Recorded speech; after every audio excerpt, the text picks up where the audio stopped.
situate. I don't have to wear this, do I? No, you don't have to wear this. Okay. All right, here we are. It's take 2. In our next Interviews with Moms version. I'm Anna, and today we're in Nicole's kitchen, and we have a lot of great stuff to talk about today. I'm very excited about it. So if you're wondering why we do these, I think it's important to say that as moms, it's really easy to feel disconnected, and after the COVID era, that's not quite over yet. Everybody was very, on their phones and on social media, and was getting a lot of information on their phones, and everything was very much like technology centered. And then mental health awareness became a thing.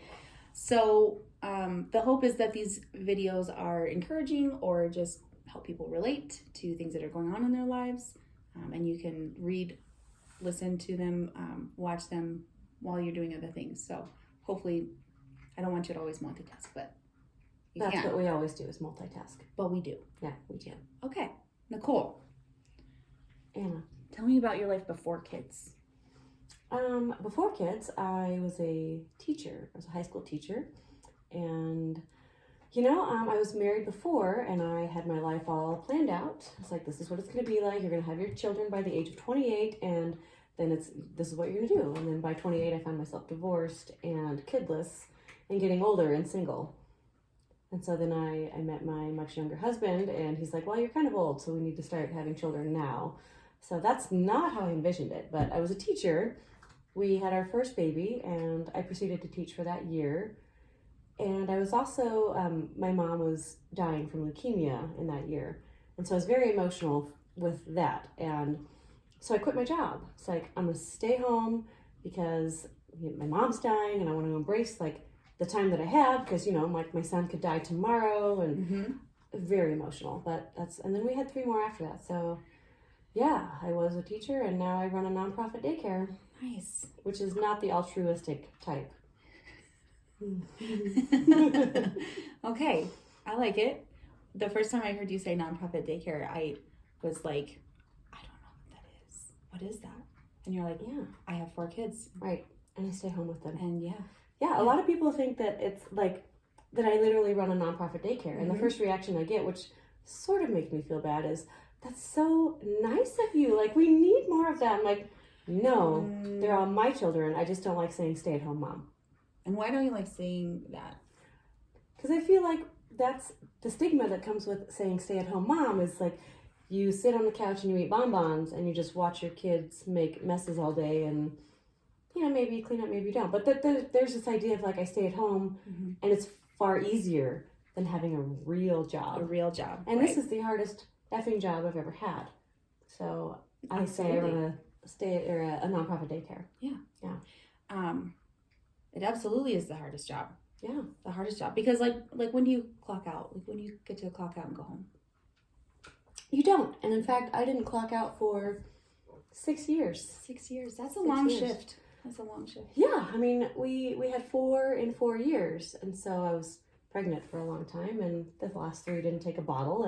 So I was literally I had one stuck to me as a part of my body. I mean, pregnancy was super easy. That was the easy part for me. Yeah.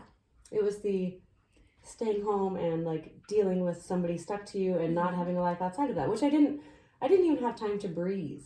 I didn't know that there was another part. In my 20s, I drank a lot of whiskey, and I did a lot of hiking and backpacking. And then we had all of these children, and then I was consumed. It was like, this is my life, and I'm going to do it. And I donated 2,000 ounces of breast milk, and I made all my baby food by hand. It's like, this is what you're supposed to do when you quit your job and you don't have a real job. And I cleaned all the time. Why is it what you're supposed to do? Right. I get that, because I feel that also. But why is that what you're supposed to do? Because when you quit your job and you don't have a contributing income anymore, then you feel like the scales are uneven. For some reason, because you were staying at home, you need to take on the burden of all the home things. And that wasn't true when I was working. So I don't know why it was all of a sudden true when I wasn't. And now I have a child or 17 to take care of. Yeah, there's absolutely a stigma about the stay-at-home mom. And I think that, with social media and people creating there's a lot of like social media content about stay-at-home moms now, right? Mm-hmm. And so content about like what you actually do and how hard it is. Right. And I think that is awesome because it creates awareness for something that people have ideas about when they shouldn't have ideas about it. Yeah. Because Great. Right. So I think that is really helpful. But they also, I mean, because it's social media, so you put a lighthearted spin on it and you make it funny and amusing. Like, right. Look at this giant mess and the otherwise pristine house. Like, that's not real life. Yeah, that's not. I mean, it is funny. You should be able to laugh about it, otherwise you don't survive. Right. But it's not always lighthearted and funny. Like, it's not. It's very dark and lonely and hard. It is very dark and lonely. Yeah. To be morose, pardon. Well, I mean, I don't know how you did that for years and years. It took me 6 weeks to like be in the darkest part of the deep hole. Mm-hmm. That was the deep, morose, like dark and gritty part of it. Like 6 weeks. Like actual postpartum depression. Yeah. Yeah. So I don't know how you like lived and functioned in that space for like 6 years. Right. I don't know. But that's part of the thing is that it's like either you have postpartum depression, and that's a real thing that I think society is recognizing and learning how to accept. It's like you don't just eat bonbons. Like you actually have a hormonal reaction, and it's dangerous and Mm-hmm. it's dark. But then somebody like me, which it was super easy even after having babies, I had no postpartum depression. But I was so far down like the mom cave that I lost my identity. I lost like the fun that I had and that who I was. And so when I came out of the mom cave after 6 flipping years, it was a train wreck. Which that's the first night we met. Yeah. Yeah. It is. It was. I don't know. I hadn't met you before that, and so the first time we had talked after that, and you were like, first of all, you were very apologetic about it, and like, right. Which is another thing. It's a bar. People throw up at bars. I've thrown up at the bar. Like it's fine. Like we've all maybe we've all been there. I've been there. Yeah, probably. But that's So- just when it's you feel like Yes. the shame, especially when you're a mom. You're not supposed to do that. You're not supposed Like, to do why that. not? Like, I'm not in college. I'm not in my 20s anymore.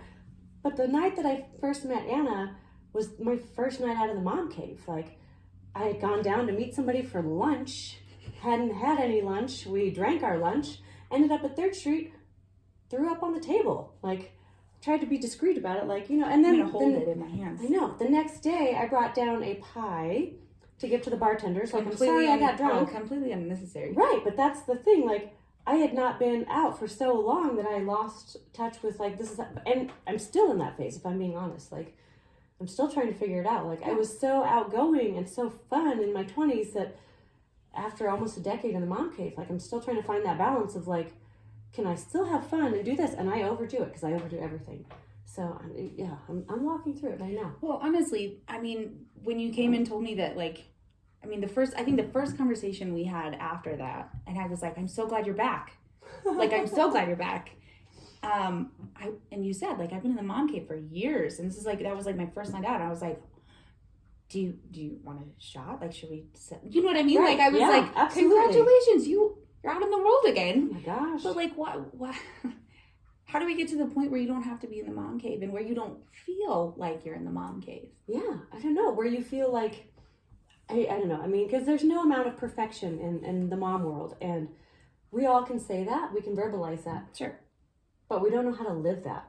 Right. We have no idea how to live that. Like, I have 4 kids. And the fact that my son he's discovered school lunch. Mm-hmm. And that hurts my feelings because school lunch is disgusting and it's unhealthy and it's all of these things. But it's one lunch I don't have to prepare. Like, I make waffles. I grind up oats to make oat flour. I put protein powder in. I freeze them, and then I make breakfast cookies. I make muffins.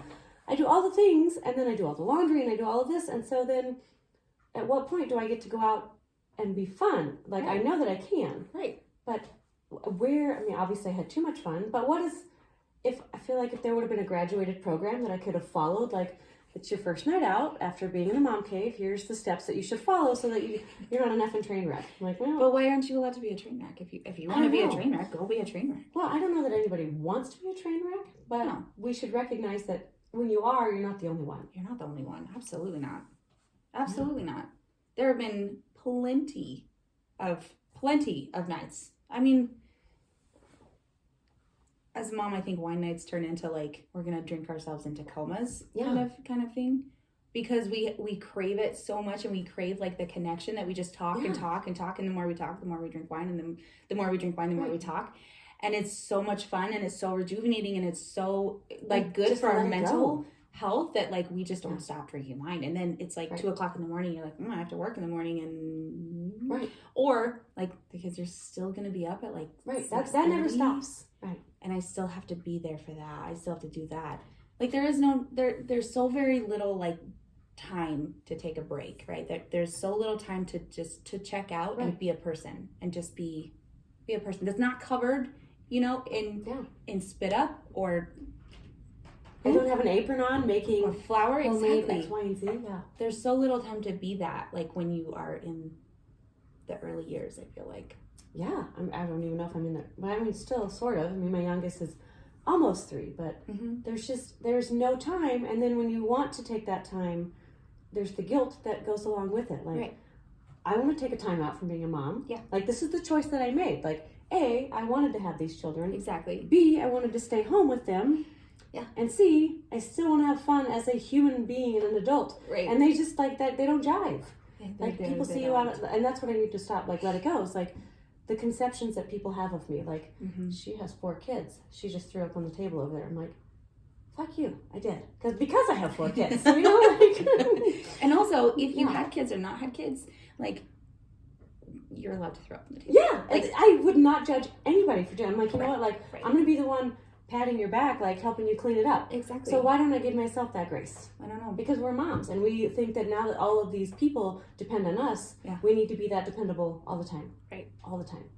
Well, I think that we also spend so much time being caretakers that sometimes it's hard to let go of that control and let other people take care of us. Absolutely. Asking for help is not a thing. Asking for help is not a thing. Even when I was sick, I was like, I feel so guilty, like sleeping on the couch downstairs because I won't be able to hear the kids. My husband's upstairs, and I'm like, why? So would then I you don't feel get sleep. I'm like, I couldn't do anything about it if I did hear them, because Right. I'm so sick I can't get off the couch. Right. But like I felt guilty about laying around all day. Yeah. And sleeping on the couch, that it was like not good for my mental health. Yeah.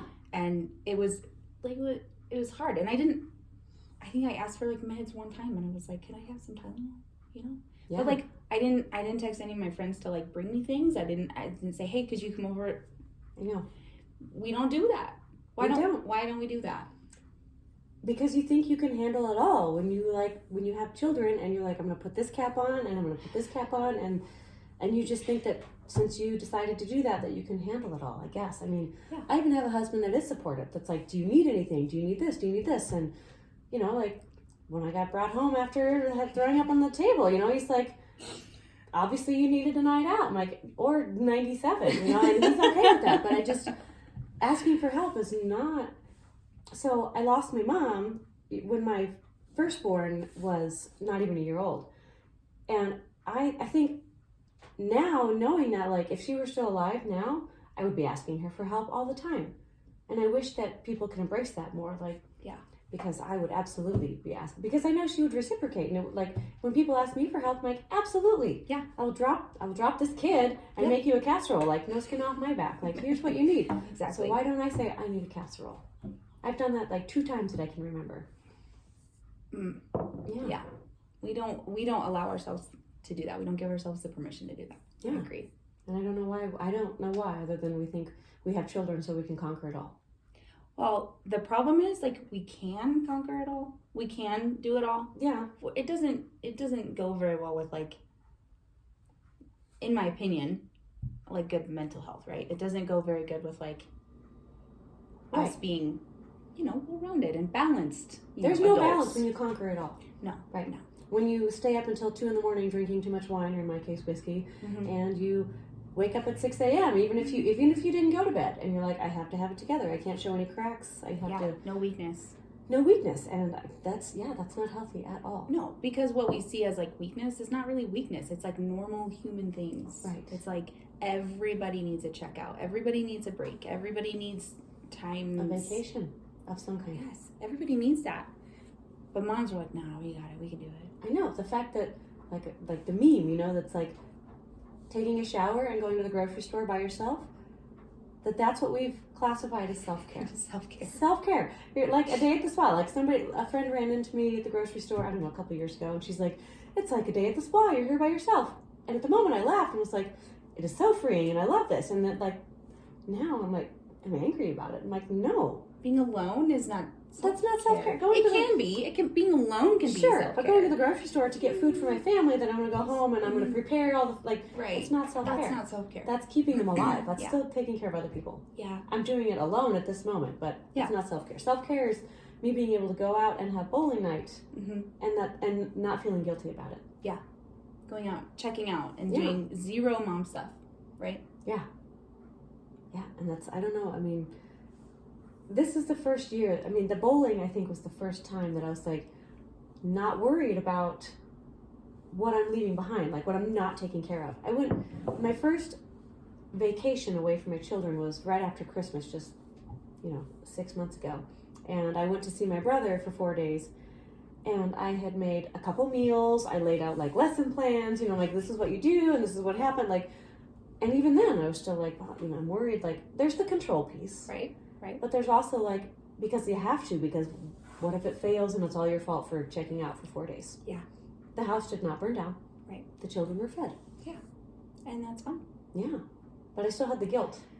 I know. The mom guilt is real. There's mom guilt about pretty much anything. Mm-hmm. Pretty much anything. Yeah. Shoot, you even have to schedule sex as a mom. Like, that's... You do. And then you have guilt about that. Like, well, I mean, like, I want it to be spontaneous and fun like it was in, our 20s and our pre-kid time. It's not even like that anymore. And then if you have to reschedule? The guilt. The guilt. Yeah. Like, I'm tired. And if you're not up to it. Or, if there's a toddler in your bed, you're like, I think we should reschedule. Yeah. Yeah, we should do this again sometime. There's still the guilt. There's still the guilt that you're not taking care of the piece of your... other person. Yeah, the piece of your relationship that you're like, I dedicated, time to this. Or as a person, I want to work on my relationship. And I know that, sex is a crucial part of my relationship, right? And I want to do that. I don't have it in me right now. Right. No pun intended. I don't have the physical capabilities of, doing this right now. Right. I wish I did, but I don't. And also, the second toddler came in. We should take care of that first, right? There's always something that, gets in the path of that, Which induces the guilt, and that's what I am trying to shed. Mm-hmm. I mean, orally on the table at 3rd Street, trying to shed that guilt. Just get it all out there. Yeah, but I mean, I don't know. I'm working on it. Yeah, but you shouldn't have to swing this far over here. Yeah, just to normalize something, right. To be a person again. Right. Mm-hmm. And to be a person again, that's a big thing too. Is when you become a mom, your focus becomes very, very limited into keeping the baby alive, right? Yeah, that's your focus. And to be fair, that's a good focus to have after you have a baby, right? I feel like I've almost failed at that too. Yeah, right.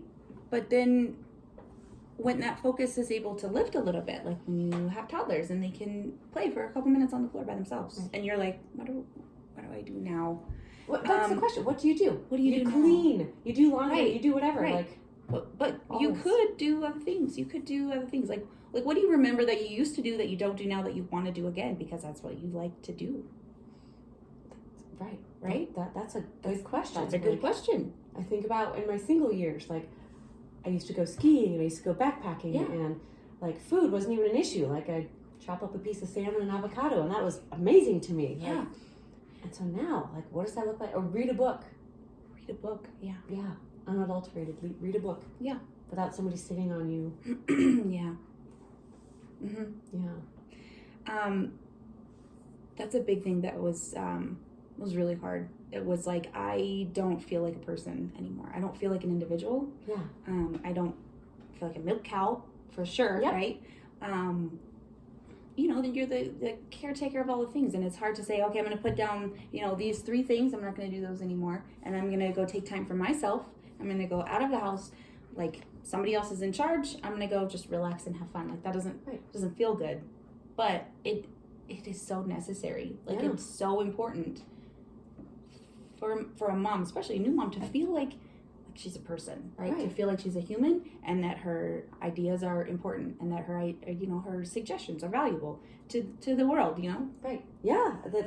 My biggest fear was that my brain was going to atrophy. Like, I have 3 college degrees, 3 of them, and now I run a nonprofit daycare. Like, I don't use my degrees. Mm-mm. Like, if anything, being a former English teacher, my son knows how to say the F-bomb with eloquence, and and in the right context. I'm like, well, that's not exactly how I thought this was going to pan out, but that's a part of my life. Like, and that's, I'm starting to let those things go. Like, I shouldn't swear in front of them. Of course, we shouldn't. Yeah. And, my son probably shouldn't be eating school lunch 4 days out of the week. But, you have to learn to let things go in order to find yourself, too. Because that's the things, the person I was in my 20s, there's a lot of that I don't need to be now. Mm-hmm. But I don't know that until I swing this far left. Because, I don't know, you should have the freedom to explore who you are now as a mom and still as a person. Super duper. Okay. Yeah. I agree. And I think the exploring part is hard because, for instance, so the whole point of Mom Club was to create resources, was to create opportunity for women to try new things, right? So the bowling league, I've never done a bowling league. That was crazy fun. This summer we're gonna do golf, right? We're gonna just be outside, and nobody cares who's good at golf. Nobody cared who was good at bowling. Right. I was not good at bowling. We're not good at bowling, put right? that on tape. But it's to create an opportunity to maybe try something new. Right. I just wanted to be around other women. Right. Did not get out of the house, and we recognize that, oh, you too, you were stuck in the mom cave. Yeah. And that it's okay to be out of the mom cave without the guilt. Without the guilt. And it's always been very validating for me to be around other moms, because it makes me feel like I'm less out abnormal. there. Yeah. Abnormal, exactly. It makes me feel like I'm, even if it's part of a weird crowd, which sometimes we are. Yeah. That's great. I like being part of this weird crowd. I do. Me too. It's fun and it's engaging, and I've learned a lot, and you get to meet new people, and branching out seriously is so hard, and it's not really in my nature. Right. I'm very extroverted, but putting children into the picture, and then it changes your whole focus, and then and then knowing that, I don't know, it's freeing to be able to come to a table of moms, and I do it a lot because I just am so aggressive sometimes in my failures. I am such a failure that I'm if I just metaphorically throw them all on the table, throw them all up, I'm what are you going to do with it? Mm-hmm. And I'm finding that most moms appreciate that. They're oh, you too. You say the F-bomb in front of your kid. Thank God. Thank you for saying that out loud. You're welcome. All of the failures, I've done all of them. So let's talk about them and how you recover, and you can still be you and accept your failures. Yes. And still be a good mom. You can still be a good mom. Right. Exactly. It doesn't make you a bad mom if you lose your cool and say the F word. Yeah. Or if you say the F word. It doesn't make you a bad mom. Right. Why can't That's we a accept huge thing. That's huge. And I think that the word failure too is it's really harsh. Yeah. Right? Because you're not really failing. In your brain you feel like you're failing, and you feel like you have failed, right? And there's a lot of shame and a lot of guilt that comes along with that, especially if you're comparing, to other moms or Which one of us doesn't? I know it's so hard not to, but at the same time, it doesn't mean that you're failing. Doing things differently doesn't mean that you're failing, right? But that's the perspective we need to have. Exactly. Different, not failing. Right. You're doing you. I'm doing me. She's doing her. Right. And it's all different, maybe, but it's fine. Our kids maybe need different, and that's okay. Yeah. Or, if I want advice, I will ask for it. Mm-hmm. Unsolicited parent advice. Yes, unsolicited. Rampant. Yes, I know. And I think, but I think more non-parents do it than parents. I get that. But I think the moms, just recognize that we're all trying. We are trying our hardest. Yes, absolutely. Very much. So that's why I'm the mom that comes in. I'm here's all of my stuff. Yeah. Here you go. Pick a topic. Mm-hmm. I'm willing to go there. Yeah. I like it. I've always, I don't know how other people receive you. Sometimes you said that you're aggressively extroverted, but it was very reassuring to me to have you come in and be yep, Mom cave, vomit. Yep, Mhm. good. I'm like, yep, we're friends now. But I've had some people come back into my life that are like, I wasn't ready then, but now I get it. But now I'm okay. I mean, that doesn't happen very often, but maybe some of them are, like they're appreciating it from afar. I don't know. Maybe. But if I can help somebody by being as aggressively extroverted and insecure, then here I am. Well, for what it's worth, I think it is very helpful for women to be honest. And there are things and conversations that I have listened to, like among other moms, and I'm just so appreciative that people say things out loud that are very honest that like you would not say in front of some people, especially right? when you're like a new mom versus like you've done this 3-4 times. Yeah. So I think it's really helpful, especially for new moms, to hear like some days you're not going to have your shit together. A lot of days. And you know what? That's okay. Yeah. That's I mean, okay. I never did even before parenting, so I don't know why I thought it was going to be right. Like, you're like, I'm going to add a whole bunch of more like things on my plate, more really stress, difficult things, and more stress and no sleep. But I'm going to get it all together now. I'm going to get it all together. That's why when people are like, we want kids, but we're not ready for kids. I'm like, you're never ready. You're never ready for kids. Yeah. You're literally never financially, emotionally. Even then, that can take a nosedive. Yeah. You never know. You just never know. We were financially ready, and then I quit my job, and we had all this money, and then we had one house that was sitting empty we were trying to sell and making a payment on another house that we were living in. Like, well, there went all of our financial ready. Right. And here we are. Yep. It happens. Yeah. Well, any advice to a new mom? What would be your unsolicited the proverbial is just like realize that you're not going to be perfect. And to ask for help. I know that's so hard. And I guess like for the rest of us moms, like reach out to other moms. Yeah. Just to check in. Not even like if they're sick. Just check in. Like, how are you doing today on a Tuesday? Yeah. Why not? Thinking about you. Yeah. Yeah. I agree. I like that. Yeah. Just don't expect to have it all together because you didn't before, and you're definitely not going to after. Yeah. Like if you can live in the moment and just appreciate that, like I'm a train wreck and my kids see that, but I'm an evolving train wreck. And so if they can see the process, then that's the best I can offer them sometimes. Absolutely. Here's how you get better. Absolutely. And I think that the piece about being a train wreck too is it does role model very well. I know that I've had many opportunities to, get on their level and say, sorry about that. I should not have said that. And I didn't mean to say that. And I know I yelled and et cetera, et cetera, et cetera. But like I do think that it gives us the opportunity, if we embrace that, to role model to our kids. Absolutely. That like, you're gonna have bad days as an 8-year-old and as a teenager and as a 20-something-year-old. You're gonna have bad days. Yes. Here's how I can possibly and potentially like role model how to navigate Teaching them to say sorry is probably my biggest that's my biggest benefit right now. Yeah. I'm on my knees at their level. I'm like cupping their little faces like, I'm sorry I said the angry words. I'm sorry I yelled. I wanted to speak to you differently, and they see that and they're like, I don't know, like if they can say I'm sorry and they can recognize that, then that's one thing that a lot of people struggle to do. Yeah. Yep. Even as adults. Yeah. So I like it. Yeah. Okay. Any parting words? I don't know. Embrace the suck sometimes, Right. But know that you're not alone. And it's okay if you throw up on the bar table or at a table at a bar sometimes. Like, you know what? That's your failures don't define you. I like that. Your failures do not define you, and also your struggles. Not even failures, because you're right. Like, what should we rename that? Your struggles. Your struggles. Yep. Do not define you. Your struggles do not define you. I like it. Yeah. Embrace the suck. Okay. Cheers. With our tea. Happy Wednesday.